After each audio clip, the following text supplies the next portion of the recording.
Olá, estudantes da segunda série, sejam bem-vindos a mais uma aula de Química. Eu sou a professora Elizabeth e vamos lá, tá? Hoje nós falaremos a respeito de cálculo estequiométrico com grau de pureza. Vamos dar uma olhadinha? Então vamos aos objetivos da aula, né? Que é muito importante saber o que a gente espera dessa aula. Então vejam, entender como realizar um cálculo com pureza e praticar o nosso conhecimento com atividades. Lembre-se sempre, o mais importante e a única coisa que não podem tirar de você é o conhecimento. Então, prime por ele, lapide bem seu conhecimento e segue a vida, beleza? O que esse diamante tem a ver, será, com a nossa aula, né? Então, veja, nós estamos falando em grau de pureza. Os diamantes são pedras preciosas com um grau de pureza muito elevado, tá? E como é que isso ocorre? Então, por meio do que nós chamamos de uma técnica chamada lapidação, sendo a técnica de lapidação mais famosa e que torna a pedra mais cara é a lapidação Cartier, tá bem? Vamos lá? Questionamento sobre essa aula. O que é pureza de reagente? Tá? Por que falar em pureza, né? Para que serve a pureza de um reagente? Então, isso é o que a gente vai procurar responder ao longo dessa aula, tá bem? Então, vejam só. Teoricamente, né? O cálculo e a determinação da pureza de reagentes está vinculado ao procedimento e à preocupação rotineira em indústrias que primam pela produção de novas substâncias. Então, o grau de pureza ele é importante porque, veja, quanto mais puro for a substância, menos problemas a indústria terá. Sabe quando te dá algum tipo de alergia, quando tem lá um lote de medicamento que foi recolhido? Então, é porque deu algum probleminha no meio do caminho, tá certo? Aí eles precisam recolher isso tudo para poder melhorar os cálculos, né? As técnicas como um todo, certinho? Então, vejam só, a preocupação com a pureza dos reagentes, né? Existe a preocupação, porque infelizmente grande parte das matérias-primas utilizadas em escala industrial possui certo grau, uma porcentagem de impurezas, tá? Ou seja, uma parte da massa da matéria-prima é formada por outras substâncias que não participam da reação química de interesse da indústria. Então, por exemplo, os minerais. Já parou para pensar como é que, por exemplo, o ferro é obtido da natureza? Né? Porque a gente tem lá o aço inoxidável, por exemplo, mas qual é todo o processo de extração, de síntese para se obter o aço inoxidável, né? Então ele passa por diversos processos e é extraído muitas impurezas desse processo, tá certo? Como é que nós calculamos o grau de pureza ou simplesmente a pureza dos reagentes? Então, via de regra é regra de 3. Via de regra é regra de 3, tá bom, né? Então, vejam, pelo que nós chamamos de regra de 3. Então, a massa utilizada do reagente, tá, vai te dar sempre o 100%. A massa real do reagente é o teu X, porque é esse X que vai te dar a pureza do reagente, tá certo? Então, muita atenção, guarde isso com muito carinho, tá? Veja, anote tudo que for pertinente, aquilo que você compreende ou não compreende, para depois tirar as dúvidas, beleza? Aqui nós temos o nosso primeiro exemplo resolvido, né? Ou o exemplo resolvido. Então, vejam, a hematita, F2O3, óxido de ferro 3, né, como ela é também chamada, é uma das principais riquezas minerais do Brasil. Então, o Brasil é um dos maiores produtores de hematita, né? Esse mineral é empregado na obtenção de ferro metálico, tá? É obtido a partir de um processo de redução em alto forno, que a gente tem o processo de siderurgia, né? Usando carvão como agente redutor. Uma das reações ocorridas nesse processo é dada pela seguinte equação não balanceada, tá? Então, eu tenho ferro, óxido de ferro 3, né? Fe2O3, mais carbono, produzindo ferro metálico, mais CO, tá bem? Primeira coisa, e aí ele pergunta para você, qual a massa de ferro em toneladas que é possível obter a partir de 100 toneladas de hematita com 70% de pureza. Tá ok? Então, algumas informações importantes. As massas atômicas, né? Do carbono é 12, do oxigênio 16 e do ferro 56. Vamos ver como é que faz isso? Então, olha, eu tenho a reação e aqui eu deixei somente o trechinho do questionamento da questão, tá? Primeiro passo, a verificação da equação balanceada, tá? Então, veja, aqui eu tenho 1 de ferro, Se eu tenho 2 ferros, lá eu preciso ter 2. Se eu tenho 3 oxigênios aqui, lá eu preciso ter 3. E carbono preciso ter 3 também, certo? Daí, olha só, calculando, a reação já está balanceada. Primeiro passo é o cálculo da massa molar, tá? Então, como é que fica esse cálculo? Da hematita, fazendo os cálculos matemáticos usando as massas atômicas, né? Nós chegamos a um resultado de 160 gramas por mol, tá? Então, essa é a massa molar da hematita, tá ok? E aí, o terceiro passo, calcule a massa da hematita com pureza. Então, vejam, com 70% de pureza. 100 toneladas é o 100%, que é o quanto ele espera, né? Quando eu digo 70%, quanto que chega? Nós chegamos a 70 toneladas, fazendo o cálculo da regra de 3, tá? Então, a partir de 70%, de 100, eu chego com 70 toneladas. Terminou o exercício? Não. Então, veja, aqui eu tenho as proporções estequiométricas, 160 que nós calculamos, 56 que é a massa atômica do ferro. Então, veja, 70 toneladas vai me dar X, tá? Então, fazendo os cálculos, nós obtivemos dessa massa ou dessa quantidade 49 toneladas de ferro. Então, a partir de 100 toneladas de hematita, foi obtido 49 gramas de ferro, né? Porque ela estava 70% pura, tá ok? Agora, nós temos a primeira atividade. Grifem, tentem resolver e eu aguardo vocês aqui.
E então, conseguiram resolver? Vejam, dica, tá? Sempre leia o enunciado e grifem o que importa. Então, o gás hilariante pode ser obtido pela decomposição térmica do nitrato de amônia, conforme a reação. Tá aqui a reaçãozinha. Se 4 gramas de nitrato de amônia são obtidos, 2 gramas de gás hilariante, podemos prever qual o grau de pureza desse sal. Vamos lá? Dados importantes. A massa molecular do nitrato de amônia é 80 gramas por mol. E do óxido de nitrogênio, o gás hilariante, 44. Guarde isso com carinho, tá? Então, aqui nós temos a reação. Primeira coisa que a gente faz, balanceamento, certo? Opa! Então, aqui, ó, os dados importantes que a gente precisa são as massas moleculares, certo? Então, vejam, a equação está balanceada. Então, eu tenho 2 nitrogênios, 2 aqui, 4, 4. Oxigênio, eu tenho 3 aqui, 3 do outro lado. Equação balanceada, certo? Então, vejam, 80 gramas, que é a massa, produziu 44 de gás hilariante. Quando ele diz que 2 gramas foram obtidos, quanto de nitrato foi utilizado? Fazendo o cálculo, 3,6. Ele disse que tinha sido obtido 4. Lembram-se? Vamos dar uma olhadinha? Aí, fazendo o grau de pureza, o rendimento. Desculpe, a pureza do reagente. Então, 4 é 100, 3,6 Y. Então, fazendo a regra de 3, nós chegamos a um rendimento, uma pureza de reagente, não rendimento, e sim pureza de 90%. Certinho? Vamos lá? Agora tem mais uma questão para vocês. Essa questão são 2 partes, tá bem? Então vamos lá?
Vamos lá, então? Vejam, vou voltar aqui para vocês lembrarem da tela, tá? Então, uma das formas de produção da amônia é a reação com a cal viva, tá? Que é o óxido de cálcio, é essa substância aqui.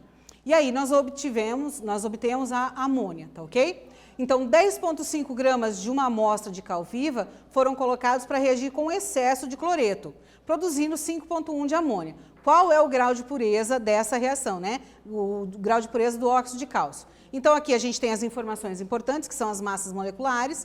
Então, óxido de cálcio, 56 gramas por mol, amônia, 17, tá certo? Então, guarde essas informações.